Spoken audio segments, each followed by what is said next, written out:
लगी ये पार्ट है आगू आगू कई परंपरा बढ़ेबू जेहेतु यहाँ गोटे गणपर्व एवं रज महोत्सव खास कर आम महिला मन तेणु आम ये परंपरा को जाग्रत रखू खाली पिठापड़ा रजदोली में नुहे ये परंपरा नूतन हो पिला माने ये परंपरा शिखतु जानतु आगामी दिन में यहाँ रम प्रस्ताव जे समस्त परंपरा आम शिखेबा पिला आगामी पीढ़ी यहाँ जानतु जे प्रकृत रज महोत्सवटा कौन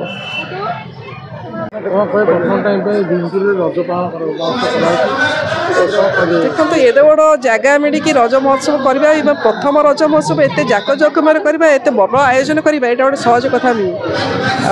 कहती जो समस्त मन मिसी जाए से कौन कम असंभव रहे एठिकार भीमपुर लोक मन मिसी जाइए गोटे मस्तिष्क गोटे मानसिकतार कम कर आज एत बड़ जगटी भी पाई एत बड़ आयोजन तेणु बहुत बहुत धन्यवाद मोर भीमपुरवासी को एठी तो समस्ते मोर संपर्क किए मामू दादा कहीं तो मुझे जन्म जेहेतु तेणु समस्ते मिसिक यहाँ को एत सुंदर आयोजन कर आग धन्यवाद देवी एवं आहरी उत्साहित करी जे आगामी दिन में आगामी वर्ष में यार चारिगुणित हो एवं मेयर महोदय एवं पूर्वतन मंत्री अशोक चंद्र मन्ना बहुत प्रशंसा कर रज पड़िया रूप में नामित करने गोटे आमको देइछे प्रस्ताव देइछन्ती एवं आमे सब 51 नंबर कॉर्पोरेटर मु 53 मझे ये 52 रहा आम 3 जन मिसिकी आगामी दिन में मिसेकी ये रज महोत्सव को आहरी 2 गुणित 3 गुणित करें चेष्टा करूँ